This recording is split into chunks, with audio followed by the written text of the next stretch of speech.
I will make a hot note. Where is your 안녕하세요. 저는 여러분의 역사에 대한 궁금증을 해결해드릴 꾹쌤입니다. 오늘은 중학교 2학년 역사 12강 고려의 대외 관계와 대외 교류에 대해 알아보겠습니다.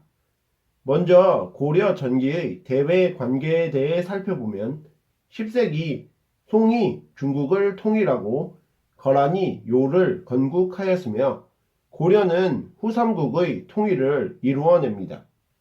12세기 여진이 금을 건국하며 요가 멸망하고 금이 송을 공격하였고 남송이 성립되었는데 이 당시 고려는 거란을 견제하려는 목적으로 송과는 친선관계를 맺었고 거란과는 북진정책을 추진하는 과정에서 충돌하게 되면서 거란의 침입에 대비하기 위해 조직한 특수부대인 광군을 조직하고 국경지대에 성을 축조하게 됩니다. 이렇게 고려가 거란을 배척하고 송과 친선 관계를 유지하자 거란이 993년 고려에 1차 침입을 하게 되는데 서희의 거란 장수 소손영과의 외교 담판으로 거란과 교류를 약속하고 고구려의 옛 영토인 강동 육주를 회복하여 압록강까지 영토를 확장하게 됩니다. 하지만 고려가 계속 송과 친선 관계를 유지하자 1009년 강조가 군사를 일으켜 목종을 폐위하고 현종을 즉위시킨 강조의 정변을 구실로 1010년 2차 침입을 단행하게 되는데 개경이 함락되었으나 양규의 활약으로 거란군을 격파하게 됩니다.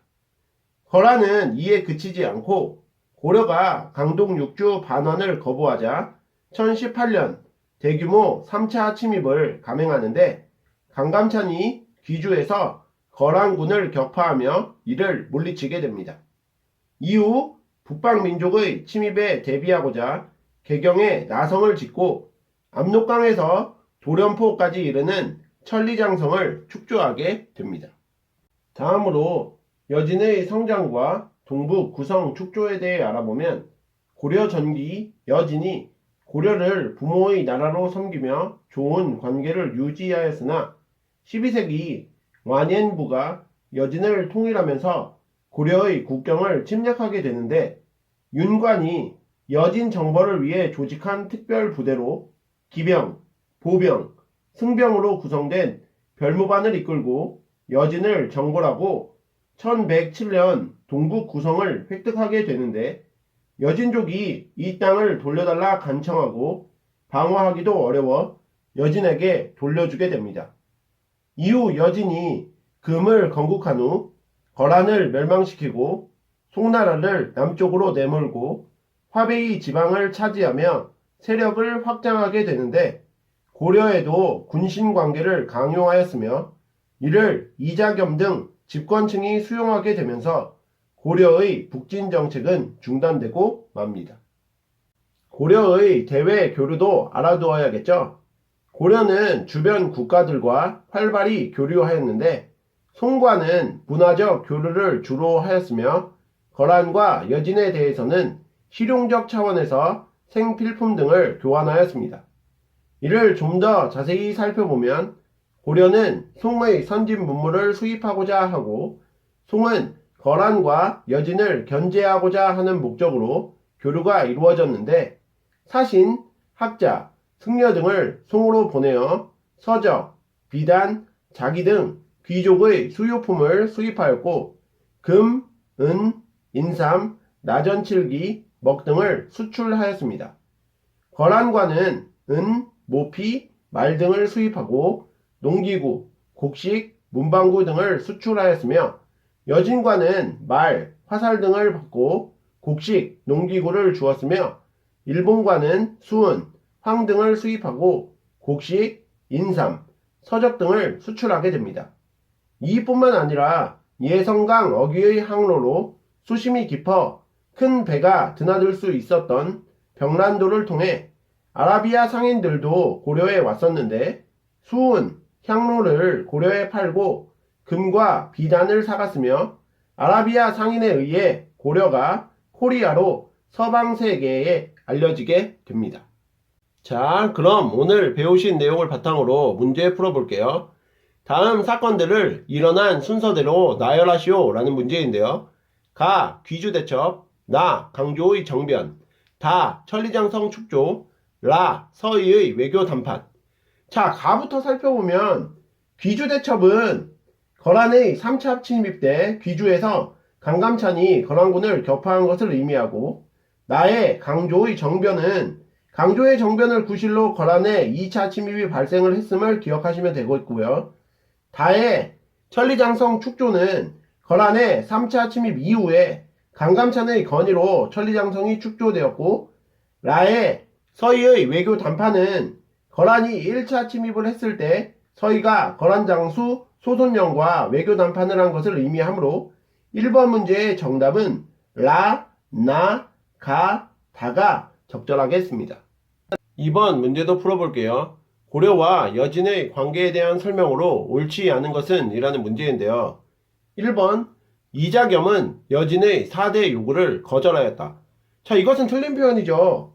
여진이 금을 세우고 고려에 4대를 요구했을 때 당시 대부분의 신하들은 반대하였으나 이자겸은 자신의 권력을 유지하기 위해서 4대의 요구를 수용하게 됩니다. 그렇기 때문에 2번 문제의 정답은 1번이 되겠네요. 2번 고려는 여진 정벌을 위해 별무반을 편성하였다. 맞는 표현이죠. 윤관이 별무반을 이끌고 여진을 정벌했었기 때문이죠. 3번 완颜부가 여진을 통일하면서 고려와 충돌하였다. 맞는 표현이죠. 12세기에 완颜부가 여진을 통일하면서 고려의 국경지대를 침범했었습니다. 4번 여진은 거란을 멸망시킨 후 고려에 4대를 요구하였다. 맞는 표현이고요. 5번 여진은 초기에 고려를 부모의 나라로 섬기며 말, 화살 등을 바쳤다. 이것도 맞는 표현이죠. 그러므로 2번 문제의 정답은 1번입니다. 3번 문제도 풀어볼게요. 고려와 송의 교류에 대한 설명으로 옳지 않은 것은 이라는 문제인데요. 1번 고려는 송과 가장 활발하게 교류하였다. 맞는 표현이죠. 2번 고려는 송에 사신, 학자, 승려를 보냈다. 이것도 맞는 표현이고요. 3번 고려는 송에 수은, 향료 등을 수출하였다. 자, 이것은 틀린 표현입니다. 고려는 송으로부터 서적, 비단, 자기 등 주로 귀족들의 수요품을 수입하였고 금, 은, 인삼, 나전칠기, 먹 등을 수출하였죠. 그러므로 3번 문제의 정답은 3번입니다. 4번 고려는 송으로부터 서적, 비단 등을 주로 수입하였다. 맞는 표현이죠. 5번 고려는 송에 문물을 수입하여 경제적, 문화적 실리를 추구하였다. 이것도 맞는 표현이 되겠습니다. 오늘의 마지막 4번 문제도 풀어볼게요. 고려의 대외 교류와 관련된 설명으로 옳은 것을 보기에서 모두 고르면 이라는 문제인데요. 보기 기억, 여진은 고려에 비단, 서적, 자기 등을 가져왔다. 이것은 틀린 표현이죠. 비단, 서적, 자기 등은 여진에서 고려로 들어온 것이 아니라 송에서 고려로 들어온 물품들이죠. 그러므로 기억은 정답이 아니고요. 니은, 거란은 고려에서 곡식과 농기구 등을 가져갔다. 이것은 맞는 표현입니다. 디귿, 일본 상인들은 곡식, 인삼 등을 가져와 수은, 황 등과 교환하였다. 이것도 틀린 표현이죠.